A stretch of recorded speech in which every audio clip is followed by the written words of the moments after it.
नमस्कार विद्यार्थियों, आप सभी का बहुत बहुत वेलकम है आपके अपने YouTube चैनल पर।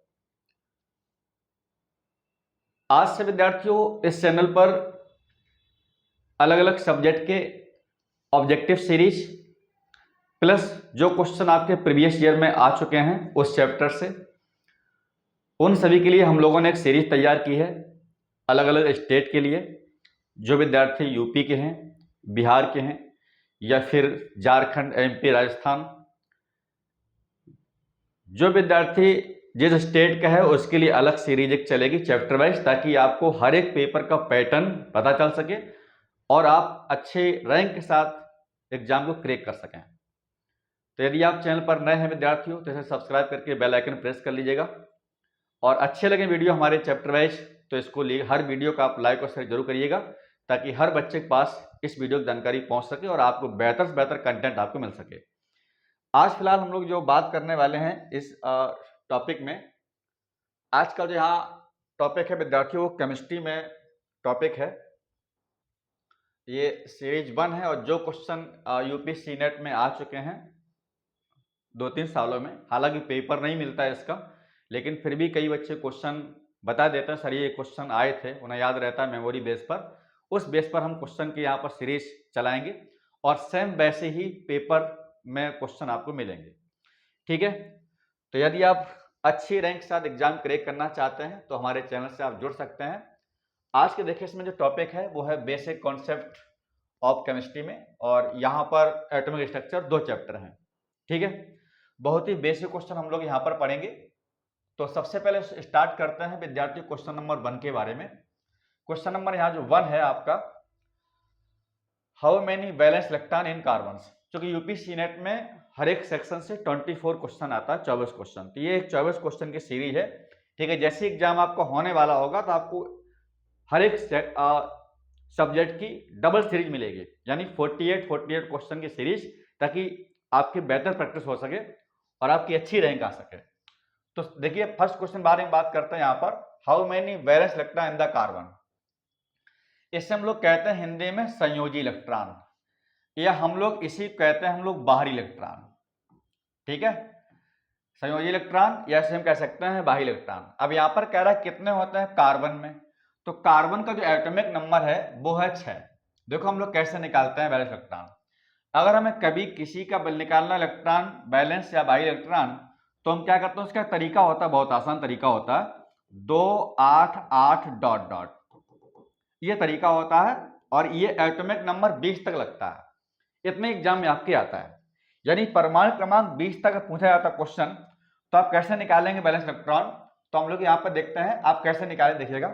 जैसे यहाँ पर पूछा इसने कार्बन का, अब कार्बन नंबर कितना है 6, तो पहले में कितना जाएगा 2, जो बाकी है यहाँ पर कितना 2 आएगा पहले वाले में, यहाँ कितना बचा 4, तो कार्बन कितना बैलेंस इलेक्ट्रॉन हो गया आपका 4, तो आंसर हो गया इसमें आपका 4। तो इस क्वेश्चन का आंसर यहाँ पर बी सही है। क्या आंसर सही है? बी। अब यहाँ पर और समझो, जैसे यहाँ पर अगर नंबर होता 7 नंबर, 7 कितना नंबर है नाइट्रोजन का, तो पहले के अच्छा हम 2, बाद में कितने जाएंगे यहाँ पर 5, तो नाइट्रोजन कितने बैलेंस इलेक्ट्रॉन हो गए 5। अब जैसे यहाँ पर दिया हुआ 8 नंबर किसका है, ऑक्सीजन का, तो पहले में भरेंगे 2, फिर कितने जाएंगे 6, तो 6 क्या हो गया इसका बैलेंस या संयोजी या फिर बाहरी इलेक्ट्रॉन। तो अगर आप किसी भी एटम में निकालना हो कि बताओ इसमें कितने इलेक्ट्रॉन संयोजी होंगे, तो हम कैसे निकालेंगे 2 8 8 डॉट डॉट करके, और ये कितने तक लगता है, केवल परमाणु क्रमांक 20 तक, ध्यान रखेंगे, ठीक है ना। हाँ, अब जैसे मान लो यहाँ पर पूछा उसने कि सपोज कैल्शियम बताना है, कैल्शियम नंबर कितना है 20, इसमें बताना है, तो 2 8 8 कितना हुआ 18, और कितना बचा यहाँ पर 2, तो कैल्शियम कितना इलेक्ट्रॉन हो गया आपका बैलेंस इलेक्ट्रॉन 2। एक बात और यहाँ ध्यान रखो, यहाँ पर ये भी पूछ सकते हैं हम लोग क्वेश्चन पर कि जो कार्बन है हमने कहा ये नॉन मेटल है, कैसे पता करते हैं। अगर आपके बैलेंस इलेक्ट्रॉन कितने हैं 4 5 6 7, अगर इतने दिए गए इलेक्ट्रॉन यानी संयोजी इलेक्ट्रॉन अगर इतनी संख्या है तो उसे हम लोग कहते हैं नॉन मेटल, यानी वो क्या होगा हमारा अधातु, वो क्या होगा नॉन मेटल। तो ये भी पूछ सकता है इसमें कार्बन क्या है, कार्बन एक अधातु है, तो इसमें इसके बैलेंस इलेक्ट्रॉन कितने यहाँ पर 4।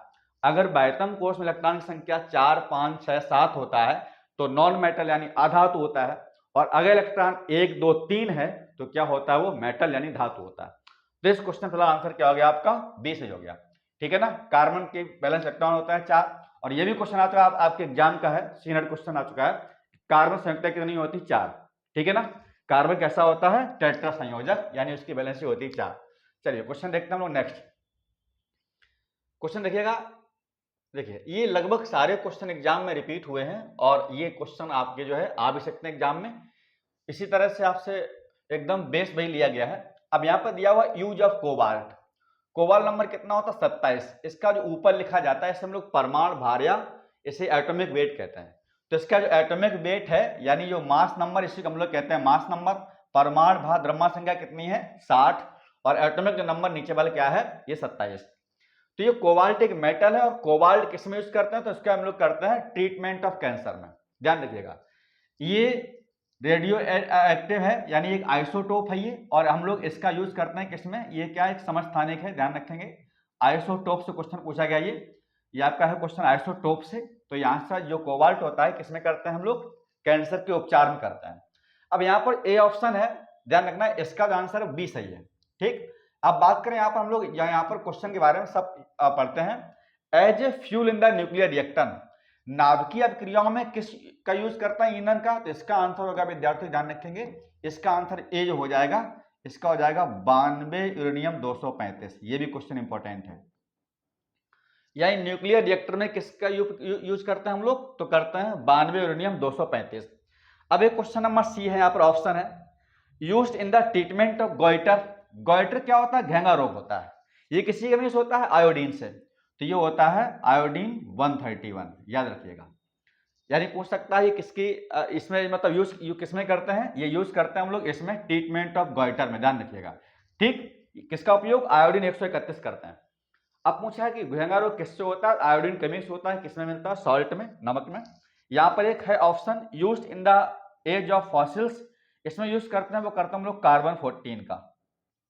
ठीक है ना, ये कार्बन 14 ये सब आइसोटोप है, संभारिक है, आप वो हाँ इसे हम कहते हैं आइसोटोप है, ये इसे हम कहते हैं समस्थानिक है। ये समस्थानिकों के उपयोग में आपका क्वेश्चन मिल जाएगा, तो वहां से ध्यान रखना, ये आपके चारों ऑप्शन हो गए। अगर क्वेश्चन आता है नाभिकीय अभिक्रिया में किसका उपयोग करते हैं, तो यूरेनियम 235 का। गोइटर ट्रीटमेंट किसका यूज करते हैं, तो यहाँ पर आयोडीन 131। अगर पूछे एज ऑफ फॉसिल्स में, जीवाश्म की आयु ज्ञात करने में, तो कार्बन 14। और अगर आप पूछता है 27 कोबाल्ट 60, तो आंसर हो जाएगा ट्रीटमेंट ऑफ कैंसर में। ये लगभग क्वेश्चन आपके एग्जाम के पूछे हुए क्वेश्चन है, और ये बहुत बेहतर तरीके से क्वेश्चन बनाया गया है। आइए क्वेश्चन देखते हैं हम लोग नेक्स्ट क्वेश्चन में। देखिए ये क्वेश्चन क्या कह रहा है, यहां पर जो क्वेश्चन इसमें पूछ रहे हैं, कह रहे हैं which one is pair of the iso electronic. जहां भी शब्द आता है आइसो या केमिस्ट्री या बायो हो, वहां पर होता है सेम। आइसो मतलब क्या होता है, सेम मानी समान, और यहां पर क्या होना चाहिए, इलेक्ट्रॉन। तो ऐसी species, atom, molecules, ions, compound जिनमें इलेक्ट्रॉन की संख्या समान होती है उसे हम क्या कहते हैं, सम इलेक्ट्रॉनिक। ठीक, अब देखो हम लोग एग्जांपल देखते हैं इसमें, हमें क्या ढूंढना है, हमें ढूंढना है सेम नंबर ऑफ इलेक्ट्रॉन्स। अब हम लोग ए ऑप्शन पर आते हैं। देखो यहाँ जो ए नंबर आपका ऑप्शन है, यानी यहाँ पर जो सोडियम दिया गया है इसका नंबर 11 है। कितना नंबर इसका है, इसका नंबर 11 है। और मैं इसका लगता है विन्यास करूं तो देखो भाई, हाँ 11 है, एक यहाँ पॉजिटिव चार्ज है, तो पॉजिटिव चार्ज इलेक्ट्रॉन कम हो जाता है किसमें से, जो परमाणु क्रमांक है। 11 में से एक चला गया, कितना बचा इसके पास, 10, यानी सोडियम 1 के पास कितना हो गया, 10। वो ये कह रहा है इसमें कौन सा पेयर, यानी ये एक भाई पेयर कितना का होता है, 2 का होता, तो कौन सा पेयर जो आइसोइलेक्ट्रॉनिक है। अब देखो बात करते हैं पोटेशियम में, इसमें आपका नंबर कितना, 19 नंबर है। ठीक, अब यहां पर 1 प्लस का चार्ज आ गया, तो एक कम हो जाएगा, किसमें से कम हो जाएगा, 19 में से एक चला गया, कितने बचे, 18। यानी पहले पेयर में आइसोइलेक्ट्रॉनिक ऑप्शन सही नहीं है। क्यों सही नहीं है, क्योंकि यहां पर इसमें आपके 10 हैं और पोटेशियम में 18 हो गए। अब आप बी ऑप्शन में आइएगा, वैल्यूम नंबर होता है 4, नंबर कितना होता है 4 वैल्यूम का। अब यहां पर 2 प्लस कर दिया, तो 4 में 2 जाए कितना बचेगा इसके पास, 2। अच्छा, मैग्नीशियम नंबर होता है यहां पर 12, कितना नंबर होता है मैग्नीशियम का, 12। 12 में से 2 जाए कितना बचेगा इसके पास, 10। तो इसमें भी आपका आइसोइलेक्ट्रॉनिक नहीं है। अच्छा, अब सी में आइएगा, सी में ऑक्सीजन नंबर होता है 8, कितना होता है 8। हाँ, अब ध्यान रखेंगे पॉजिटिव को हम क्या करते हैं, पॉजिटिव चार्ज में इलेक्ट्रॉन निकालना होता है तो atomic number minus positive charge, परमाणु क्रमांक माइनस जितना धन आयन है वो घटा दिया। लेकिन हम बात करें निगेटिव बारे में, निगेटिव कैसे निकालेंगे? निगेटिव में इलेक्ट्रॉन संख्या होती है एटॉमिक नंबर प्लस जितना उसके पास ऋण चार्ज है वो ऐड कर देते हैं। ठीक है, जैसे एग्जांपल बारे में यहाँ पर बात करें ऑक्सीजन बारे में, इसका नंबर 8 है ऑक्सीजन का। अब 8 में कितना पॉजिटिव निगेटिव चार्ज, यहाँ पर 2 निगेटिव, तो हम लोग 2 को जोड़ेंगे। अब मैं इतना लगाना बोला प्लस कोष्टक में माइनस तो घट जाएगा, नहीं, हमें क्या करना, निगेटिव चार्ज को ऐड करना। तो यहाँ कितना हो जाएगा आपका 10। अब सल्फर की बात करते हैं, सल्फर नंबर है 16, 16 में 2 हमने जोड़ दिया तो कितना हो गया इसके पास में 18। ये भी आइसोइलेक्ट्रॉनिक नहीं है क्योंकि इसमें आपके 10 है, इसमें कितने 18। अब डी में देखते हैं, हाइड्रोजन नंबर कितना होता है 1, लेकिन एक हाइड्रोजन, एक नंबर, यहाँ कितने हाइड्रोजन है 2, इसमें हो गया 2। अच्छा, हीलियम का नंबर भी 2 होता है, इसका इलेक्ट्रॉन 2 हो गया। न्यूट्रल एटम यानी अगर कोई चार्ज नहीं है तो उसके पास जितना एटॉमिक नंबर वही क्या होगा इलेक्ट्रॉन। तो देख सकते हैं H2 में 2 इलेक्ट्रॉन, हीलियम में 2, तो आंसर कौन हो गया हमारा यहाँ पर डी वाला साइड। तो कैसे निकालते हैं आइसोइलेक्ट्रॉनिक? ऐसी स्पीशीज, धनायन, ऋणायन, अणु, कैसा भी आयन कंपाउंड हो उसमें इलेक्ट्रॉन संख्या कैसी होनी चाहिए, सेम क्या कहलाते हैं, सम इलेक्ट्रॉनिक। ठीक है, तो यहाँ पर राइट आंसर कौन हो गया आपका डी वाला साइड। चलिए क्वेश्चन बात करते हैं नेक्स्ट के बारे में। हर एक टॉपिक से यहाँ पर क्वेश्चन आपको मिलेगा ताकि क्वेश्चन एग्जाम में आपका गलत ना हो और प्रैक्टिस बेहतर हो सके। देखिए ये क्वेश्चन कई बार पूछा गया कि मास ऑफ इलेक्ट्रॉन क्या होता है, इलेक्ट्रॉन के इसमें द्रव्यमान पूछा गया। तो इलेक्ट्रॉन द्रव्यमान होता है 9.1 इंटू 10⁻28 ग्राम। ध्यान रखना, अगर यहां से पूछता है, ये देखिएगा आप चेक करते हैं सकते हैं एनसीईआरटी में 9.1 10⁻28 ग्राम है। हम इसे ऐसे भी लिख सकते थे, यहां पर जब लिखना किलोग्राम में तो हम यहां पर लिख सकते हैं 9.1 इंटू 10⁻31 किलोग्राम। क्या लिख सकते हैं, माइनस 31 kg। ध्यान रखना किलोग्राम लिखना है, क्या कर देंगे भाई, यहाँ पर 3 शून्य यानी यहाँ पर आ जाएगा आपका 31, 28, 29, 30, 31। ध्यान रखिएगा, तो किलोग्राम में वैल्यू कितनी होती है इलेक्ट्रॉन की, किलोग्राम में -31। अब देख सकते हैं कहीं 31, देखो यहाँ पर 31 लेकिन यहाँ ग्राम लिखा हुआ है ना, ये बी ऑप्शन यहाँ पर 13 है, 31 नहीं, क्या लिखा हुआ 13, तो इसमें कोई ऑप्शन ऐसा आपका नहीं है। ठीक है, आंसर कौन सही होगा आपका, इसमें ए वाला आंसर सही होगा। तो इलेक्ट्रॉन द्रव्यमान पूछ सकते हैं, यहाँ ग्राम में भी कह सकते हैं, किलोग्राम पूछ सकते हैं, आंसर हो गया आपका ए वाला सही। चलिए क्वेश्चन देखते हैं हम लोग 29 नंबर, देखिएगा 29 नंबर ये क्या कह रहा है, द फार्मूला ऑफ लाइमस्टोन। हम लोग इसको हिंदी में कहते हैं चूने का पत्थर का सूत्र क्या होता है। तो लाइमस्टोन का जो फार्मूला है इसे हम लोग कहते हैं कैल्शियम कार्बोनेट। क्या कहते हैं, कैल्शियम कार्बोनेट। इसका जो केमिकल नाम पूछ सकते थे आपसे, तो इसका केमिकल नाम होता है स्टूडेंट्स कैल्शियम कार्बोनेट। याद रखना क्या होता है इसका, कैल्शियम कार्बोनेट। अब इससे हम लाइमस्टोन कई नाम जानते हैं, इसी को हम लोग चौक भी कहते हैं, चौक मतलब खड़िया। ठीक है, आपसे पूछ सकता है खड़िया का जो है सूत्र क्या है, तो चौक होता है CaCO3, है ना। इसी को हम लोग कहते हैं मार्बल। क्या कहते हैं, मार्बल। इसी को हम लोग कहते हैं ग्रेनाइट। ध्यान रखना, एक ग्रेनाइट है, वैसे जहां दुकान होती है पत्थर वहां लिखा जाता है ग्रेनाइट शॉप, या कह सकते हैं संगमरमर, इसी को हम लोग कहते हैं हिंदी में संगमरमर, मार्बल को। ठीक है, तो मार्बल ग्रेनाइट एक चीज है। एक होता है विद्यार्थी ग्रेफाइट, नाम सुना आप लोगों ने ग्रेफाइट। ये जो ग्रेफाइट होता है ये कार्बन का एलोट्रॉप है, यानी कार्बन का अपर रूप है ये। ठीक है ना, कार्बन सबसे ज्यादा एलोट्रॉप पाए जाते हैं, तो ये कार्बन का ग्रेफाइट एलोट्रॉप है ये। इसका हम लोग यूज करते हैं लेड पेंसिल में। किसमें करते हैं यूज इसका, करते हैं हम लोग लेड पेंसिल में इसका उपयोग किया जाता है। ध्यान रखेंगे, ये क्वेश्चन कई बार पूछा गया परीक्षाओं में कि कार्बन का ग्रेफाइट किसमें यूज करते हैं, लेड पेंसिल में। और यही एक ऐसा नॉन मेटल का एलोट्रॉप है, या यही एक ऐसा नॉन मेटल्स में आता है जिसका जो क्या काम करता है, सुचालक काम करता है, यानी कंडक्टर होता है ये, कंडक्टर ऑफ हीट, या कह सकते हैं हम लोग ऊष्मा का सुचालक। क्या कह सकते हैं इसे हम लोग, ऊष्मा का सुचालक। अकेला ऐसा होता है, बाद बाकी जितने नॉन मेटल्स होते हैं, नॉन मेटल्स या कंपाउंड होते हैं, कैसे होते हैं, non conductor of heat and electricity होते हैं। ठीक है ना, ऊष्मा के सुचालक होते हैं। तो ये हो गया आपका यहाँ पर ए वाला ऑप्शन सही। हम लोग यहाँ पर बात करते हैं, एक ऑप्शन देखते हैं यहाँ पर और ऑप्शन, जो यहाँ पर COH का होल ट्वाइस लिख रखा है, इसे हम लोग कहते हैं लाइम वाटर, चूने का पानी कहते हैं। इसे क्या कहते हैं हम लोग? लाइम वाटर कहते हैं, या हिंदी में से हम लोग नाम देते हैं भैया चूने का पानी, ठीक है ना। अच्छा, चूना क्या होता है? CaO। चूना क्या होता है? CaO। जो यहाँ पर बी ऑप्शन लिख रखा CaO, इसे हम कहते हैं क्विक लाइम, याद रखना। इसे हम कहते हैं भैया क्विक लाइम कहते हैं, यानी इसे हम कहते हैं बिना बुझा चूना। क्या कहते हैं इसे हम कहते हैं बिना बुझा हुआ चूना। ये है आपका बिना बुझा हुआ, और ये चूना है आपका, ठीक है ना, बिना बुझा हुआ चूना, याद रखेंगे। तो इसको याद कर लेंगे हम लोग भाई, ठीक है ना, बिना बुझा हुआ चूना। बुझा हुआ चूना क्या कहलाता है? लाइम वाटर, यानी COH का होल ट्वाइस। मार्बल, खड़िया, ठीक है ना, लाइमस्टोन, चूने के पत्थर, चौक, ग्रेनाइट, सब किसका नाम होता है? कैल्शियम कार्बोनेट का। आंसर इसमें ए वाला सही है। तो इस तरह से यहाँ पर सभी फार्मूले को आप याद कर लें एक बार, ठीक। यहाँ क्वेश्चन आपके एग्जाम में आ सकते हैं। बात करते हैं क्वेश्चन नंबर हम लोग 30 के बारे में। अब देखिए यहाँ पर कह रहा what will be the valency of phosphate ion. Phosphate ion की वैलेंसी कितनी होती है? आयन की वैलेंसी होती है आयन पर जितना चार्ज होता है, और वैलेंसी कहते हैं हम लोग संयोजकता। क्या कहते हैं? संयोजकता।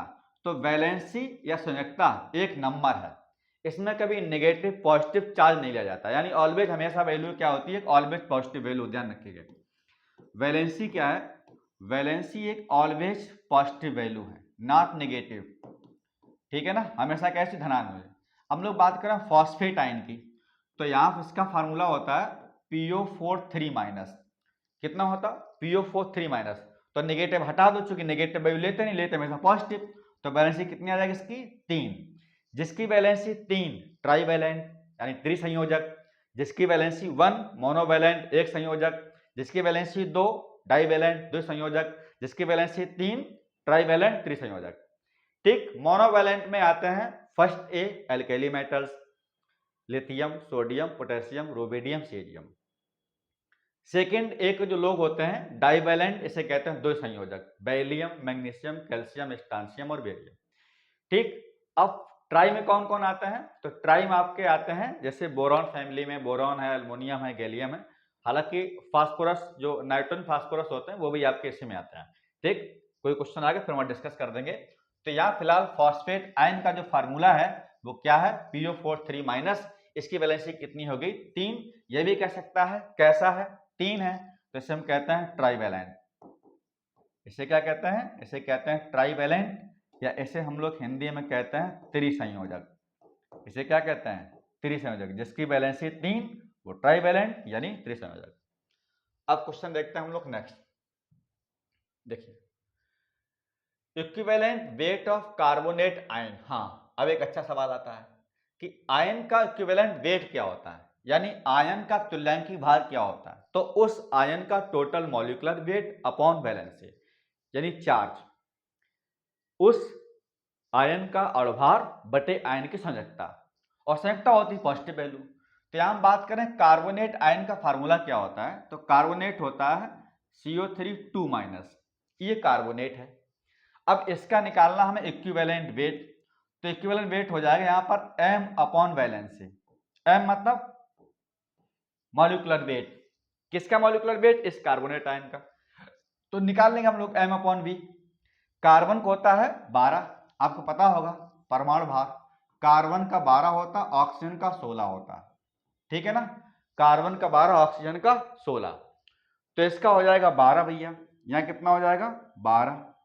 ये 16 3 48 आ जाएगा, तो ये आपका 60 हो जाएगा। कह सकता कार्बोनेट आयन का अणुभार कितना होता है, तो कितना होता है? 60।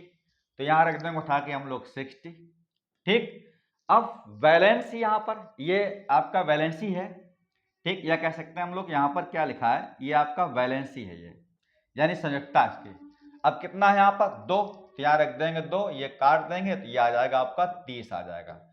तो कार्बोनेट आयन का तुल्यांकी भार कितना हो गया यहाँ पर? 30, ध्यान रखेंगे। और अगर पूछता अणुभार कितना होगा तो क्या आंसर आता है यहाँ पर आपका? 60, ठीक है ना। यानी आयन का इक्विवेलेंट वेट बराबर होता है molecular weight of ion upon valency of ion. Ion का तुल्यांक बल बराबर होता है आयन का अणुभार बटे आयन की संयोजकता। ठीक है, चलिए तो इसका आंसर आपका हो गया यहाँ पर ए वाला से। अब क्वेश्चन नंबर हम लोग देखते हैं यहाँ पर 32 नंबर देखते हैं। ये क्वेश्चन बहुत ही बेहतरीन क्वेश्चन देखिए, हर तरह के यहाँ पर क्वेश्चन आपके एग्जाम में आते हैं और हर तरह के क्वेश्चन यहाँ पर आपको मिलेंगे। कह रहा what is the percentage of oxygen in aluminium sulphate. Aluminium sulphate में ऑक्सीजन का परसेंटेज बताना है। तो पहले आप बता देते हैं, फार्मूला आपको बता देते हैं। देखिएगा, कभी अगर निकालना हो आपको परसेंट ऑफ एलिमेंट यानी तत्व का, परसेंट ऑफ एलिमेंट मतलब हिंदी में कहते हैं तत्व का प्रतिशत। तो जितनी मात्रा में एलिमेंट है तो ऊपर रख देते हैं हम लोग, यानी weight of element. Weight of element जानते हैं, इसका मतलब क्या हुआ, तत्व का भार। टोटल एलिमेंट जितने होंगे उसका वेट ऊपर रख देंगे और अपॉन नीचे लिख देते हैं हम लोग वेट ऑफ कंपाउंड। अब इसमें क्या फर्क पड़ेगा, यानी इसका मतलब क्या हो, वेट ऑफ कंपाउंड। अब जैसे हमने कहा इसमें निकालना ऑक्सीजन परसेंटेज, तो यहां पर ऑक्सीजन देखो गौर से कितना है, SO4 4 अंदर है, इसका होल 3 है। भाई अगर हम ऐसा ये SO4 है और बाहर कितना है 3 है, इसका मतलब इसमें 3 से अंदर मल्टीप्लाई है, 3 यहाँ सल्फर हो गए और 4 ऑक्सीजन, 4 या 12, तो कितने ऑक्सीजन हो गए यहाँ पर 12। अब एक ऑक्सीजन वेट होता है 16, तो 12 कितना हो जाएगा 192, कितना हो जाएगा 192। तो यहाँ रखना पड़ेगा हमें 192, यानी टोटल एलिमेंट का वेट उस कंपाउंड में जितने एटम है वहां पर टोटल कितने एटम यहाँ पर 12। कैसे पता किया, अरे अंदर 4 और बाहर कितना लिखा है 3, तो 4 से कितना हो गया 12। एक ऑक्सीजन वेट कितना होता है 16, तो ऊपर कितना हो जाएगा आपका यहाँ पर 16 गुणे 12 यानी कि 192। नीचे वेट ऑफ कंपाउंड यानी इस पूरे कंपाउंड का वेट, चूंकि परसेंटेज है तो हमें यहाँ पर 100 से क्या करना पड़ेगा मल्टीप्लाई। ये बन गया हमारा फार्मूला। किसी भी एलिमेंट का वेट यानी तत्व का प्रतिशत बराबर होता है उस कुल तत्वों का परमाणु भार बटे यौगिक का भार गुणे 100। ठीक, अब जैसे क्वेश्चन बड़ा फेमस आपके एग्जाम में पूछा जाता है और ये पूछा गया कई बार एग्जाम में, जैसे यहाँ पर पूछा गया है कि percent of nitrogen in urea. याद रखना किसने पूछा, यूरिया। तो यूरिया का सूत्र होता है NH2CONH2। क्या होता है NH2CONH2। अब देखो जरा यहाँ बताओ कितने एन है, 2 एन है। कितने एन है 2 एन है। अच्छा पूरे यूरिया का जो भार होता है वो होता है 60। याद करना पड़ेगा थोड़ा, आप मैं बता दूंगा निकालना, ठीक है। सब एटम को परमाणु भार जोड़ दो, पूरे का वेट होता 60। यहाँ कितने एन है 2 एन है, तो एक एन का हो गया 14, 2 कितना होगा 28। भाई नाइट्रोजन परमाणु भार कितना होता है 14 होता है।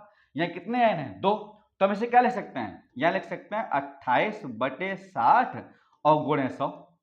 बोलो हो जाएगा ना, तब निकाल सकते हैं या हल करेंगे। और इसमें लिखा भी रहता है 46.6%। मोस्टली बच्चे गांव से बिलोंग करते हैं, अगर आपने कभी दुकान से खाद खरीदो यूरिया खाद, तो लिखा तो वहां पर कंपोजिशन यानी संगठन, तो लिखा रहता है परसेंट ऑफ नाइट्रोजन, लिखा रहता है 46.6%। और बड़ा मोस्ट कॉमन क्वेश्चन पूछा जाता है एग्जाम में, परीक्षाओं में, कि बताओ भैया कि इसमें अगर बात करें यहाँ पर कि पूछा जाता है कि यूरिया में कितना प्रतिशत नाइट्रोजन है, ठीक है, तो हम आसानी बता देंगे यहाँ पर कितना होता है 46.6% होता है। ठीक, तो हम लोग बात करते हैं अपने क्वेश्चन पर आते हैं, जरा उसी पर आते हैं। तो क्या लिखेंगे हम लोग ऊपर, वेट ऑफ एलिमेंट, इसको हटाते हैं भैया, है ना, पूरा साफ करता समझ जाओगे। इसका मतलब ऊपर क्या लिखेंगे हम लोग, कितने ऑक्सीजन हमारे हैं 12, तो यहाँ पर हम लोग 12 ऑक्सीजन के वेट, ऑक्सीजन हो जाएगा आपका 16 और है कितने 12, तो गुणा कर देंगे हम लोग 12 के, यहाँ पर 12, ये कितना हो जाएगा 192 हो जाएगा, है ना भाई। 12 ऑक्सीजन के वेट, ये 12 ऑक्सीजन है। अब पूरे हम लोग वेट निकालते हैं, तो पूरे एल्युमिनियम सल्फेट वेट होता है 342। देखो हम लोग हल करके देखते हैं, यहाँ पर एक बात समझाते हैं आपको तो समझ में आती चीज। देखो विधिवत करते हैं, तो पहले हमने बताया कॉन्सेप्ट क्या होता है निकालने का। अब यहाँ बात करते हैं इसके बारे में। देखो एल्युमिनियम का जो नंबर होता है वो होता है 13, इसका वेट हो जाता है 20 और 27। सल्फर का होता है 32, ऑक्सीजन को होता है 16। ठीक, ये क्या लिखा हम लोग परमाणु भार, इसका 16 और इसका होता 8, तो परमाणु भार लगभग 2 गुना होता है। यहां ज्यादा क्यों है, अगर संख्या विषम है तो परमाणु इसका 2 गुना +1, 26 और 1 27, 15 है, 30 है 31, ठीक है ना, 11 है, 11 दूनी 22 और 23, लेकिन केवल 20 तक। कुछ एक्सेप्शन है, जैसे नाइट्रोजन 7 दूनी 14, क्लोरीन 17, कितना हो जाता है 35.5, इन दो का एक्सेप्शन है। अब यहां पर बात करते हैं इसके, हम लोग वेट के निकालते हैं। तो देखो यहाँ कितना एल्युमिनियम है, 2, तो 2 गुणा 27 लिख सकते हैं यहां पर हम लोग, 2 गुणा 27, बोलो। अरे मैं इसका मॉलिक्यूलर वेट निकालना भाई, 70 हो गया, प्लस यहां लगा सकते हैं हम लोग प्लस, यहां पर प्लस कोष्टक लगा देते हैं, कोष्टक लगा सल्फर के यहां पर। अब अंदर कितना हो जाएगा आपका 32, बोलो 32। अब प्लस कितने ऑक्सीजन यहां पर लिखा हुआ, एक ऑक्सीजन कितना होता जाता है, इसका होता 16, तो 16 चौकू 64, हम लिख सकते हैं यहां पर आपका 64, और गुणे कितना हो जाएगा 3, ठीक है ना, ये हो जाएगा स्टूडेंट 54, कितना हो जाएगा ये 54। अच्छा इसको आप ऐड कर लो, तो 4 2 हो गया 6, 4 2 6, और 6 3 कितना हो गया 9, तो ये हो जाएगा 96 गुणे 3, ठीक है ना, 96 गुणे 3, आप इसे ऐड कर सकते हैं यहाँ पर, ठीक। देखो हम गुणा करते हैं पहले, ये हो गया आपका 54 हो गया, ये आपका 54, यहाँ गुणा करेंगे आप इसमें, तो 3 18 की 1 8, हासिल की 1, 3 9 27 और 1 28, ये हो गया 288, हो जाएगा, इसका गुणा किया हमने 88, यानी अब इस ये 88 हो गया आपका। अब 54 इसमें जोड़ना है तो निकाल लेंगे, 8 4 12 2, हासिल लगी 1, 8 4 12 13 और 1 14 यानी 4, एक हासिल 3, तो कितना आ गया 342 आ गया। हमने क्या निकाला, अल्युमिनियम सल्फेट का वेट निकाल लिया। कैसे निकाला, अल्युमिनियम यहाँ पर 2 है, एक होता 27, तो 2 गुणा 27 हमने कर दिया, प्लस कोष्टक सल्फर का 32, प्लस यहाँ ऑक्सीजन 4 है, एक का 16, 4 कितना होगा 64, कोष्टक बंद यानी 3, ये हो गया 27 दूनी 54, यहाँ कितना हो गया, इसको जोड़ करके 96 और गुणे 3, तो हमने कर लिया कितना का 288, ये कितना 342। अब हमें क्या निकालना है, ऑक्सीजन परसेंट निकालना है। ऑक्सीजन यहाँ पर कितना है 12, 4 दिया 12 बता चुका हूं, ठीक। तो कितना हो जाएगा आपका, देखो वेट, तो मैं इसको हल कर सकता हूं बहुत आसानी तरीके से, क्वेश्चन लेंथी नहीं है, लेकिन आप समझो पहले कॉन्सेप्ट को। हम यहाँ पर लिख सकते हैं कितना ऑक्सीजन ऊपर है, यहाँ पर 12, तो 12 गुणे 16 बटे 342, और गुणे कितना हो जाएगा 100, ठीक। तो ऊपर हो जाएगा आपका 192 बटे 342, और गुणे कितना हो जाएगा 100। इससे आप हल कर सकते हैं, इसको लिख सकते हैं हम लोग 192 अपॉन कितना हो जाएगा 342, तो इसे आप लिखेंगे लगभग ये आएगा आंसर 56.1% कुछ आता है, हल करेंगे तो आपका आंसर, तो इसमें आपका आंसर कौन होगा, यहाँ पर डी वाला आंसर सही होगा। अगर इस टॉपिक से कोई भी क्वेश्चन अगर आ गया इस पर बेस, तो आशा करते हैं यार एग्जाम क्वेश्चन आप गलत नहीं होगा, या जरूर मुझे 5 से 7 मिनट लगा होगा इस क्वेश्चन के लिए, लेकिन उसके लिए मैं आपसे माफी चाहूंगा, क्योंकि हमें बताना जो होता है, और अगर कॉन्सेप्ट आप समझेंगे तो हो सकता है ये क्वेश्चन एग्जाम में ना आए, लेकिन और क्वेश्चन एग्जाम में अगर आ गया तो 100% आप क्वेश्चन सही हो जाएगा। तो आप टाइम दीजिए क्लास में, ऐसा नहीं कि एकदम बिल्कुल हलवा पी के निकल लें। चलिए क्वेश्चन देखते हैं हम लोग यहाँ पर, नेक्स्ट क्वेश्चन नंबर देखिएगा। अगला क्वेश्चन क्या कह रहा है, सिंबल्स क्वेश्चन आता है, सिंबल्स क्वेश्चन प्रतीक क्वेश्चन आता है। देखिए सिंबल क्वेश्चन क्या कह रहा है, एलिमेंट का बताना है, लेड का बताना है। लेड हम लोग वैसे बोलते हैं, लेड हम लोग सीसा भी कहते हैं, है ना, इसे हम लोग हिंदी में सीसा भी कहते हैं, हिंदी में लेड लिखा मिलता है, ध्यान रखना भाई। इसका होता है क्या, पीबी, क्या होता है लेड का सूत्र पीबी। अब कई बच्चे इसमें दब जाते हैं, ध्यान रखना, जो यहाँ पर पहला ऑप्शन है, ये देखो पहला क्वेश्चन आया था आपका सीनेट 24 क्वेश्चन आया था कि मरकरी ये क्या है, तो ये मरकरी को हम लोग बोलते हैं पारा, क्या बोलते हैं इसे हम लोग पारा, और इसे हम लोग हिंदी में कहते हैं मरकरी। ये एक अकेली धातु ऐसी होती है, ये मरकरी है, अकेली एक ऐसी धातु होती है जो कैसी होती है, द्रव होती है, ध्यान रखना। रूम तापमान पर कैसी पाई जाती है, ये द्रव होती है, लिक्विड होती है, ध्यान रखना भाई। ये भी क्वेश्चन कई बार परीक्षा में पूछा गया है कि लिक्विड मेटल का नाम क्या है, तो हम बता देंगे पारा या मरकरी। किसमें काम आता है, जो डॉक्टर्स लोग थर्मामीटर यूज करते हैं बॉडी टेम्परेचर मापने के लिए, थर्मामीटर उसमें इसका यूज करते हैं, ठीक है, मरकरी का, ठीक, MMHg। और ये किसमें चेक किया जाता है, MMHg, ध्यान रखना। ये क्वेश्चन आया था पिछले बार 2024 में सीनेट में, ठीक। अब क्वेश्चन नंबर देखते हैं हम लोग नेक्स्ट भाई। क्वेश्चन नंबर यहाँ पर 34 के बारे में बात करते हैं। देखिए यहाँ पर क्वेश्चन पूछा गया है, आपको नंबर ऑफ मोल्स निकालना है, तो हम मोलों की संख्या बोलें या अणुओं की संख्या बोलें एक ही बात होती है। मोलक संख्या होती है gram weight upon molecular weight. क्या होता है? Gram weight upon molecular weight. ठीक, gram weight upon molecular weight, यानी ग्राम भार बटे अणु भार। यहां लिख सकते हैं हिंदी में हम लोग क्या, हिंदी में लिख सकते हैं ग्राम भार और बटे अणु भार। ये क्या है? ये मोलक संख्या है। ऐसे क्वेश्चन ध्यान रखना आता है। ठीक, तो इसी को हम लोग लिख सकते हैं एन वाई, ग्राम मान लिया हम लोगों ने स्मॉल डब्ल्यू और मॉलिक्यूलर वेट होता है कैपिटल एम, तो ये बन जाता है हमारा फार्मूला। ये स्मॉल एम क्या है? Gram wait. किसका वेट?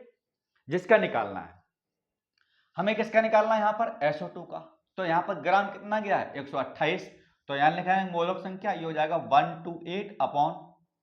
अब वेट किसका? जिसका निकालना है उसी का तो वेट रखेंगे भाई। जिसका मोल निकालना उसका ग्राम वेट, जिसका मोल निकालना उसका ग्राम भार, यानी अणु भार। अणु भार कैसे निकालेंगे SO2 का?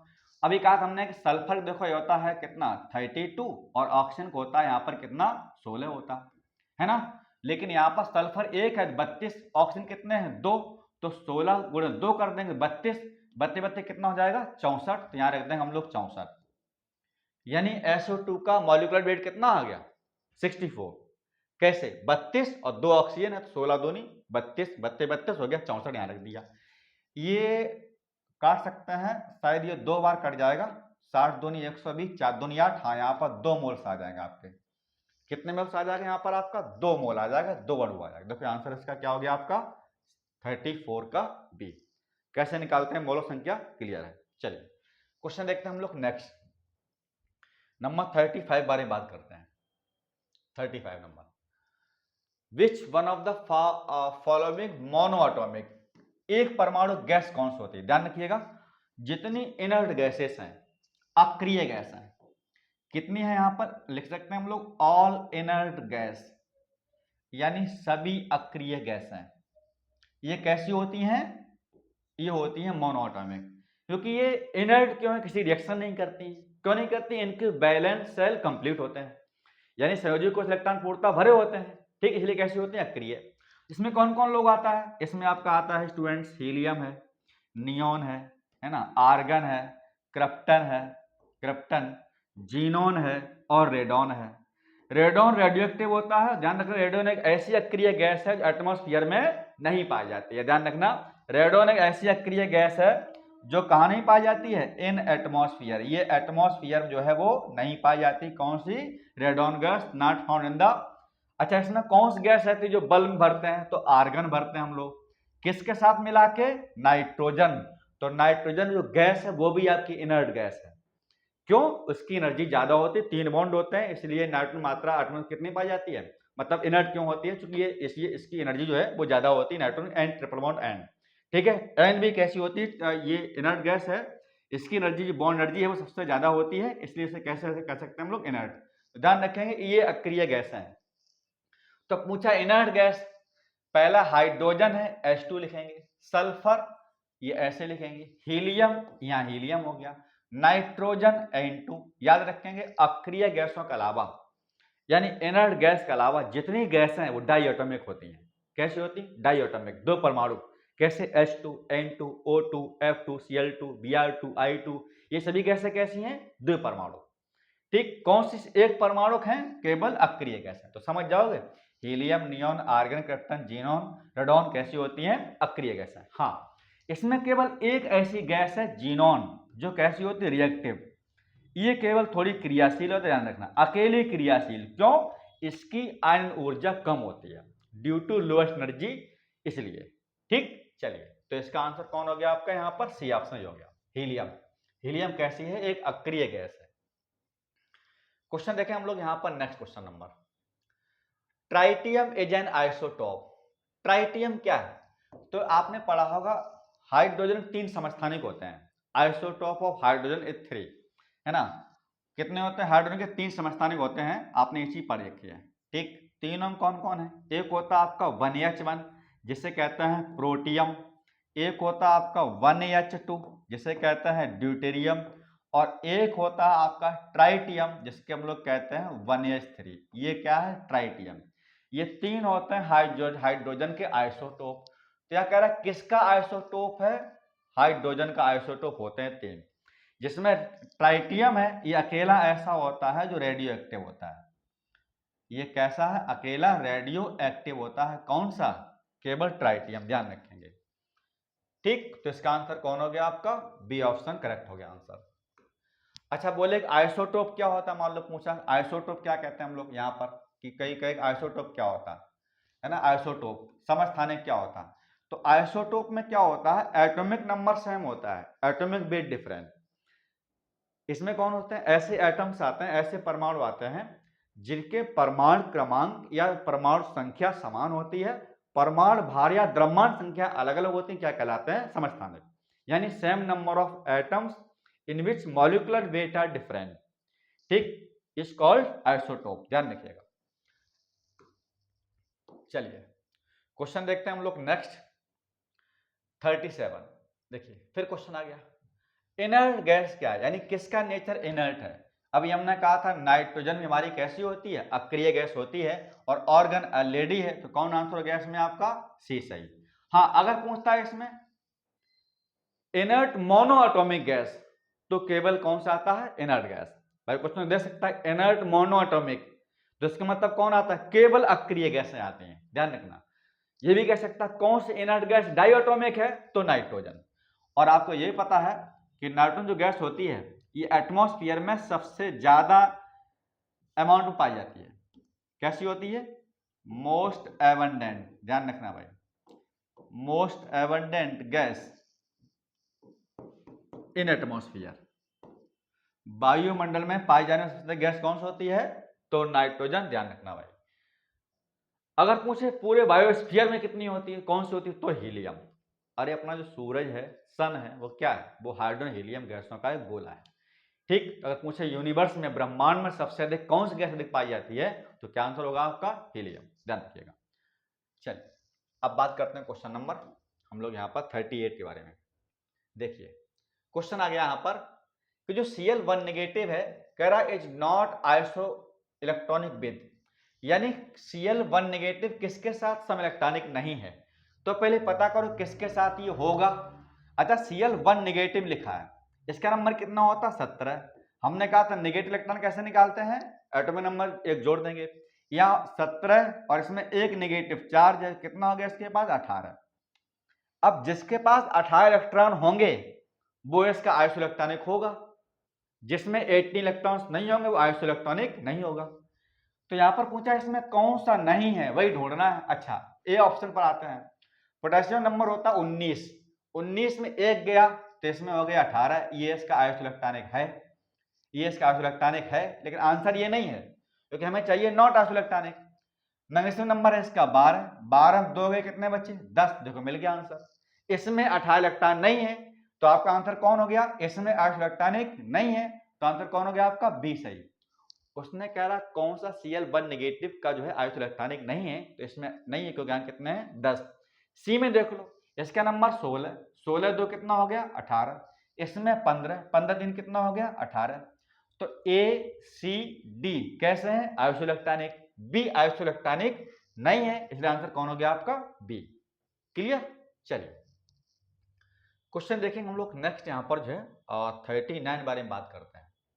39, the element of which of the following pair are isobar. अच्छा समभारिक कौन होते हैं, हमने आपको समस्थानिक बताया, समभारिक बताया, सम इलेक्ट्रॉनिक बताया, आइसोटोप, आइसोबार, आइसो इलेक्ट्रॉनिक। अब आइसोबार क्या, देखो आइसो शब्द कब आता है, सेम के लिए, बार मतलब याद रखो, यहां पर बार मतलब क्या हो जाएगा, एटॉमिक वेट, भार है ना, भार मतलब यहां पे लिख सकते हैं हम लोग एटॉमिक वेट या मास नंबर, जिनका परमाणु भार समान हो। ये क्या लिखा हुआ, सेम, जिनका परमाणु भार कैसा हो, समान हो, उसे हम क्या कहते हैं, आइसोबार। परमाणु भार कहां लिखा था हमेशा ऊपर, नीचे क्या लिखा था, परमाणु क्रमांक। तो यहाँ पर परमाणु भार 1 है 3 है, नॉट आइसोबार। यहाँ 1 और 2 है, आइसोबार नहीं है। यहाँ 12 14 आइसोबार नहीं है। ऊपर वेट कितना है, 40 40, दोनों क्या हो गए हमारे, आइसोबार। आंसर हो गया हमारा डी सही। ठीक, चलिए अच्छा आप देख सकते हैं, जानते हो ये 1H1 1H2 क्या है, ये आइसोटोप है। 1H1 protium 1H2 deuterium. ठीक, चलिए ये भी आइसोटोप यहां पर है ना। चलिए क्वेश्चन देखते हैं हम लोग यहां पर नेक्स्ट। अब देखिए क्वेश्चन नंबर नेक्स्ट क्या है, number of sigma and pi bond in the benzene. Benzene कैसा कंपाउंड है, एरोमेटिक। इसका सूत्र होता है C6H6, है ना। आप इसे बना सकते हैं रिंग में।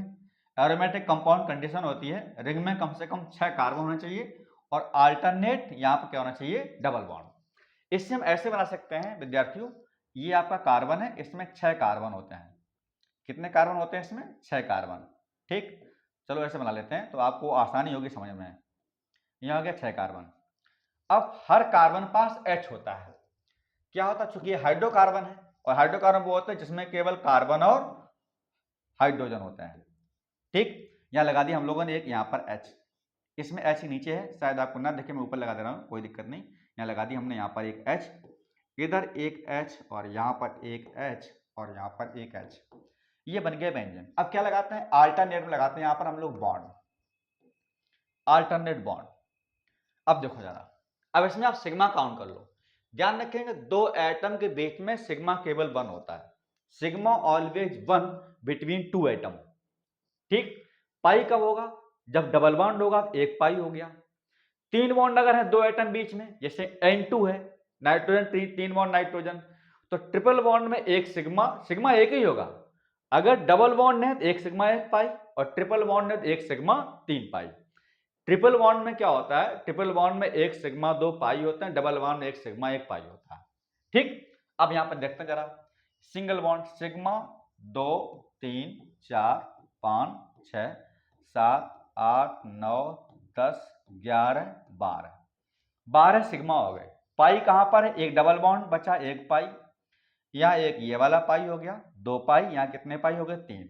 तो 12 सिग्मा 3 पाई। किस सीरीज पूछा, पहले सिग्मा पूछा है तो सिग्मा हो गए 12, फिर पाई पूछा है तो 3, तो 12 सिग्मा एंड 3 पाई। आंसर कौन हो गया हमारा यहाँ पर, बी वाला सही हो गया। समझ गए। चलिए क्वेश्चन देखते हैं हम लोग नेक्स्ट यहाँ पर। चलिए अब बात करते हैं हम लोग यहाँ पर क्वेश्चन के बारे में। अगला क्वेश्चन आपके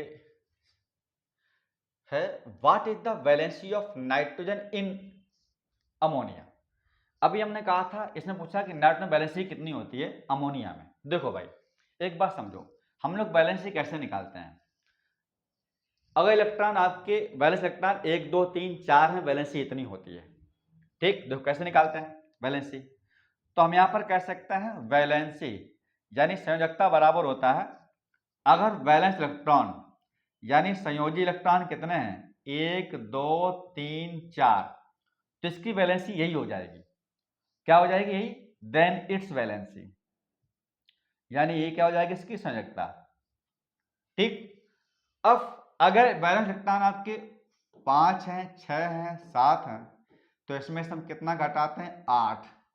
अब चूंकि निगेटिव चार्ज आ जाएगा, अगर वैलेंस इलेक्ट्रॉन 5 6 7 है, उसमें कितना माइनस करते हैं, 8। 5 में से 8 जाएगा तो -3, बैलेंस हो जाएगी 3। क्यों, निगेटिव साइन बैलेंसी में नहीं इंक्लूड करते हैं, नहीं लेते हैं। तो 5 में से 8 जाएगा -3, इसकी बैलेंसी कितनी हो जाएगी, 3। जिसके पास 6 कितनी हो जाएगी, 2। जिसके पास बैलेंस 7 है, कितनी बैलेंस हो जाएगी यहाँ पर, 1। तो अब आपके एग्जाम पर नाइट्रोजन है और इसका नंबर होता है स्टूडेंट 7, तो हम लिख सकते हैं 2, 7।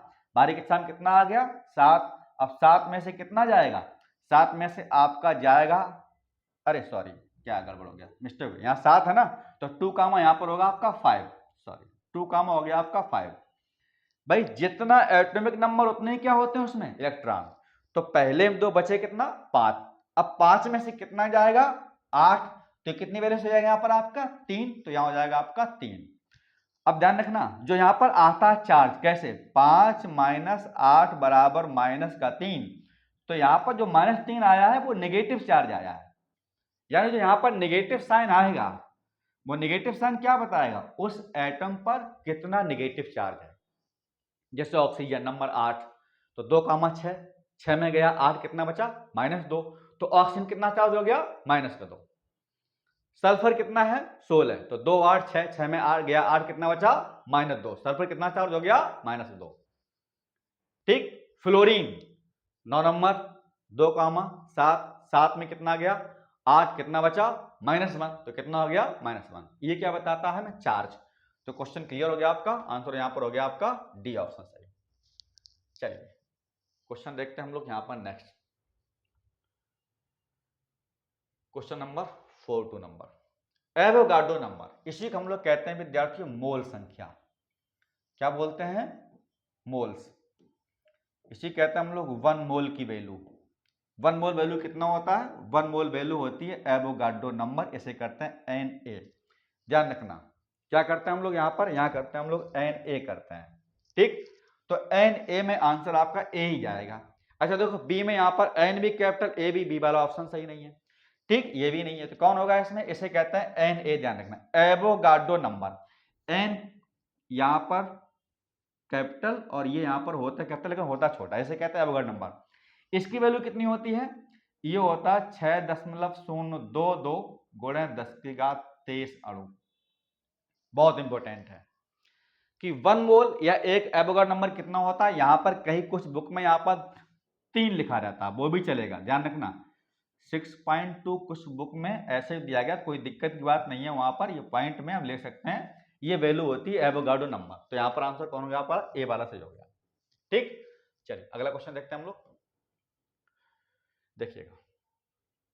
देखिए हर तरह के यहाँ पर क्वेश्चन है और सेम इसी कैटेगरी में क्वेश्चन एग्जाम में आपके आते हैं। जिन विद्यार्थियों ने यूपी सीनेट एग्जाम दिया होगा 24 या 25 में, 100% आपको पता होगा हाँ वास्तव में क्वेश्चन सीरीज बहुत ही बेस्ट है और ऐसे क्वेश्चन सेम टू सेम आते हैं, तो आप इन्हीं पर फोकस करिए, एग्जाम अच्छे रैंक से क्लियर हो जाएगा। Number of proton in CO2, ये क्वेश्चन BCC में ही कई बार पूछा गया है कि CO2 में क्या बताना, प्रोटॉन। याद रखना एटॉमिक नंबर जितना होता है उतना ही प्रोटॉन होते हैं, उतने ही क्या होते हैं, इलेक्ट्रॉन। परमाणु क्रमांक बराबर प्रोटॉन बराबर इलेक्ट्रॉन। अब इसने पूछा CO2 में, तो CO2 में चाहे प्रोटॉन पूछता चाहे इलेक्ट्रॉन पूछता, हम निकाल लें कैसे।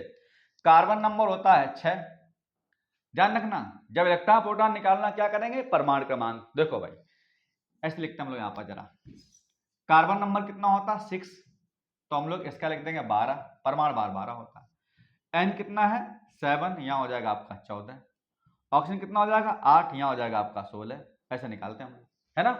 अब यहाँ क्या पूछा, देखो CO2 पूछा गया, हमें निकालना CO2 में निकाल लो, चाहे इलेक्ट्रॉन निकाल लो, प्रोटॉन बराबरी होगी बात। कार्बन नंबर यहाँ पर हो गया आपका 6, कुछ बच्चे परमाणु बाहर जोड़ देंगे ना, इलेक्ट्रॉन प्रोटॉन क्या निकालेंगे, केवल एटॉमिक नंबर। एटॉमिक नंबर पता क्या निकाल सकते हैं, प्रोटॉन और इलेक्ट्रॉन निकाल सकते हैं। कार्बन नंबर 6 हो गया। ऑक्सीजन को होता 8, यहाँ कितना ऑक्सीजन है 2, तो 8 दूनी 16, 16 से कितना हो गया 22। तो CO2 में 22 प्रोटॉन होंगे, 22 क्या होंगे इसमें, इलेक्ट्रॉन होंगे, ध्यान रखना भाई, ठीक। कौन होगा आंसर आपका, सी वाला, समझ गया ना।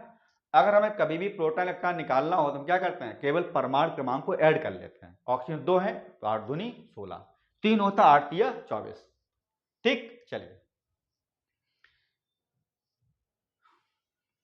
देखो भाई बात करते हैं क्वेश्चन नंबर नेक्स्ट के बारे में। इफ यह लिखा हुआ है एटॉमिक नंबर कितना है 15 दे रखा है, then will be the number of unpaired electron. बहुत अच्छा क्वेश्चन है। अब जो कैसे निकालते हैं हम लोग, नंबर कितना दे रखा है 15 और 15 नंबर है फास्फोरस का, तो पहले कक्षा हम 2, दूसरे कक्षा हम 8, तीसरी कक्षा हम कितने आएंगे 5, तो 2 8 5। हम क्या निकाल रहे हैं, पहले इलेक्ट्रॉन देखते हैं वैलेंस इलेक्ट्रॉन कितने हैं, ठीक। अब यहाँ पर कितने इलेक्ट्रॉन, ये अनपेड इलेक्ट्रॉन होंगे, तो हमें निकालना पड़ेगा इसका इलेक्ट्रॉन विन्यास करना पड़ेगा। हम जरा करते इलेक्ट्रॉन विन्यास, आपने किया इलेक्ट्रॉनिक कॉन्फ़िगरेशन किया होगा आप लोगों ने, तो यहाँ लिख सकते हैं हम लोग कैसे लिखेंगे 1s2, यहाँ लिखेंगे 2s2, यहाँ लिखेंगे 2p6, यहाँ हो जाएगा 3s2। ध्यान रखना ऊपर वाले क्या होता है इलेक्ट्रॉन, ये संख्या क्या लिख रखी ऊपर वाली इलेक्ट्रॉन 3s2, यहाँ हो जाएगा 3p6। अब एक बार काउंट कर लो, यहाँ कितना 15, ऊपर संख्या क्या होती है इलेक्ट्रॉन, तो गिन लेंगे आप 2 4 6 10, 2 12, यहाँ कितना हो जाएगा 3 15, ठीक। अब देखो जरा, अब ये आउटर मोस्ट में कैसे लिख सकते हैं, इसमें कितने इलेक्ट्रॉन देखो 2, दूसरी कक्षा में यहाँ पर 6 2 8 हो गया आपका। अरे भाई पहली कक्षा में यहाँ पर 2, दूसरी में ये n का मान 2 लिखा दूसरी कक्षा, ये यहाँ लिखा हुआ 3, कितना यहाँ पर 5, तो वैसे ही आ गया, ये जैसे लिखा था हमने वैसे ही आ गया। अब इसमें देखते हैं कि P3 में कितने इलेक्ट्रॉन अनपेयर्ड है, तो P में 3 ऑर्बिटल्स होते हैं तो 3 इलेक्ट्रॉन होंगे इसमें, निकाल सकते हैं। कैसे निकालेंगे, देखो ऐसे निकाल सकते हैं हम लोग। ये बना दिया हम लोगों ने यहाँ पर P। लो, P में कितने कक्षक होते हैं, 3। D में कितने होते हैं, 5। तो इसमें 3 इलेक्ट्रॉन है।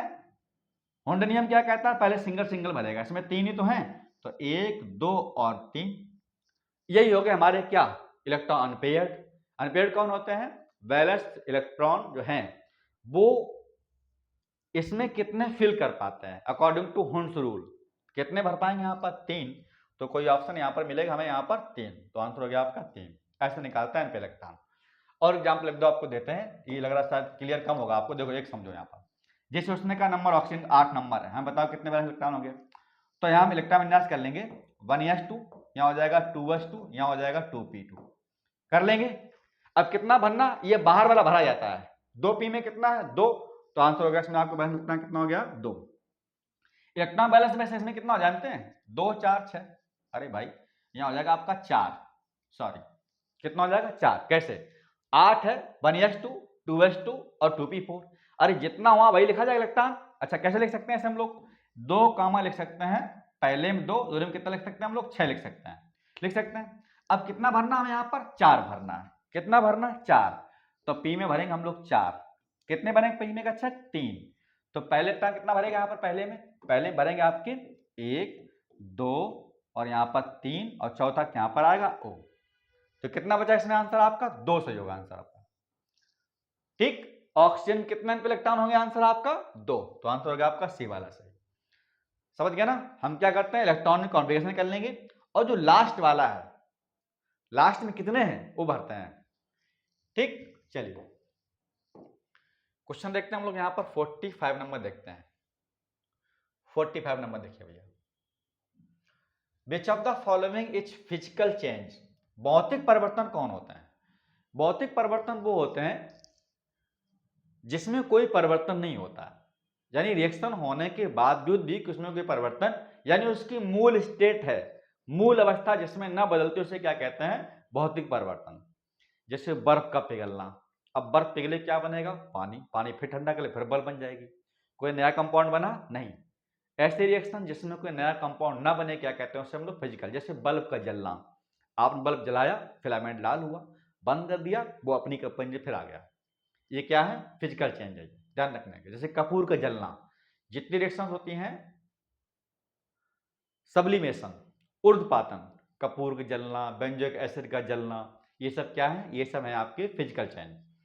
ठीक, तो यहां पूछा इसने फिजिकल चेंज क्या है। अच्छा केमिकल चेंज क्या है, जिसमें कोई नया कंपाउंड बनता हो, नया कंपाउंड बनेगा, कलर चेंज हो गया, यानी कंपाउंड की मूल स्टेट चेंज होगी, है ना, उसकी स्टेट चेंज होगी, अवस्था बदलेगी, गैस निकलेगी, कलर चेंज होगा, ये सब किसकी प्रॉपर्टीज हैं, केमिकल चेंज की। ठीक, तो देखिए यहाँ पर रस्टिंग ऑफ आयरन, रस्टिंग भाई आयरन अगर जंग लग जाएगी, आयरन सड़ जाएगा, लोहा गल जाएगा, वो तो मिट्टी मिल जाएगा, बेकार हो जाएगा, नया कंपाउंड बन जाएगा।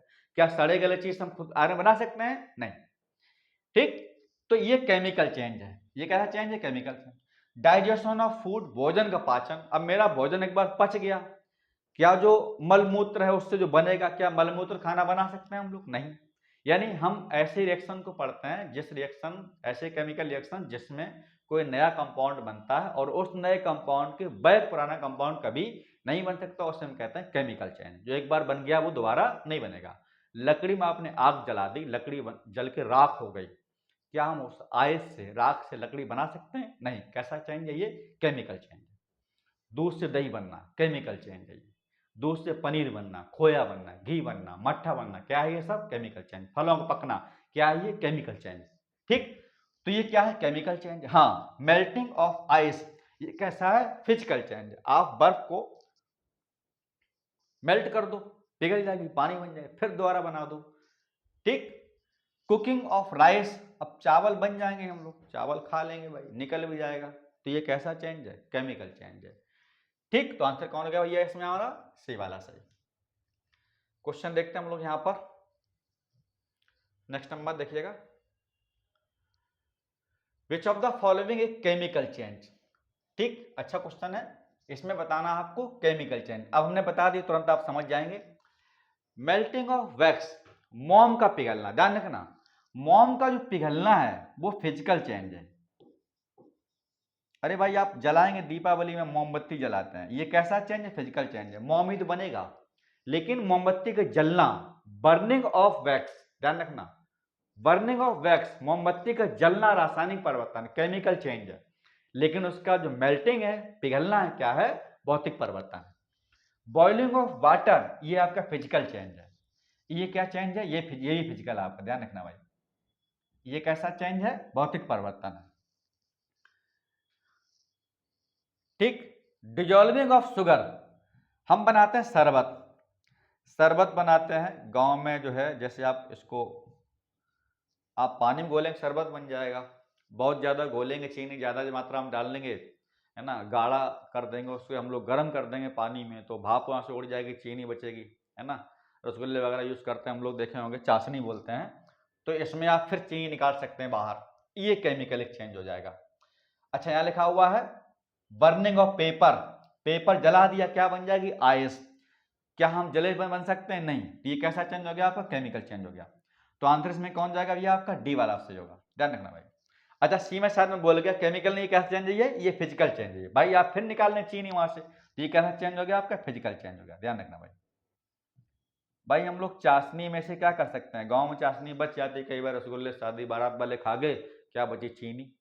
क्या करते हैं हम लोग? बोल देते हैं भाई पप्पू चीनी, चाशनी गर्म कर दो, चीनी निकाल दो, तो वहां चीनी फिर वापस मिल जाती है, उस फॉर्म में नहीं मिलती लेकिन फिर भी निकल आती है। ठीक। तो ये क्या चेंज हो गया आपका? Chemical change. कौन आंसर हो गया आपका? डी वाला से, ठीक है ना। चलिए भाई, क्वेश्चन देखते हैं हम लोग यहाँ पर। नेक्स्ट अगला क्वेश्चन है, क्या कह रहा है? अच्छा क्वेश्चन देखो यहाँ पर, बहुत बढ़िया क्वेश्चन है ये। Which one of the following has the highest number of the atoms, किसमें परमाणुओं की संख्या ज्यादा है ना? परमाणु संख्या ज्यादा। यहां पर 1 मोल ऑफ H2, यहाँ H कितने हैं? 2 एटम है। यहाँ कितने हैं? 2 एटम है। यहाँ 1 मोल CO2, 1 कार्बन, 2 ऑक्सीजन, कितने एटम है? 3 है। यहाँ पर CH4 है, 1 कार्बन, 4, कितने हो जाएंगे? 5। तो एटम किसमें ज्यादा हो गए आपके? डी ऑप्शन में। बहुत ही मेमोरी बेस्ड क्वेश्चन है आपका, ध्यान रखना। ठीक, चलिए क्वेश्चन देखते हैं हम लोग यहाँ पर। नेक्स्ट नंबर 47 देखिएगा। 47 आज की ये क्लास का हमारा लास्ट क्वेश्चन है ये। विच of the following triatomic molecules, triatomic कौन होता है? जिसमें एटम 3 होते हैं। डाइएटॉमिक कौन है? जिसमें एटम 2 होते हैं। जिसमें एटम 4 टेट्राएटॉमिक, 5 और पेंटाएटॉमिक। तो बहुत सिंपल तरीका है, हमें 3 एटम वाला ढूंढना है। पहले वाले में 2 एटम है, 2 ऑक्सीजन, यहाँ 1 कार्बन, 2 ऑक्सीजन, कितना हो गया इसमें आपका? 3 ही तो पूछा है। इसमें ऑक्सीजन 2 एटम है, इसमें 2 एटम है, कौन पूछा? बी। आंसर कौन हो गया हमारे यहाँ पर? बी और सही। ये हुआ विद्यार्थियों 24 क्वेश्चन की एक सीरीज। फिर हम लोग मिलेंगे अगले टॉपिक में, अगली सीरीज में, और इसी तरह से आपसे यहाँ पर जो क्वेश्चन फिजिक्स का है, इंग्लिश में मैम और पटेल सर 2 लोग हैं, ठीक है, केमिस्ट्री में भी है। इसके बाद में आपका जो बायो है क्वेश्चन, नर्सिंग एप्टीट्यूड है, फिजिकल फिजिक्स के क्वेश्चन के वीडियो आपको मिलेंगे।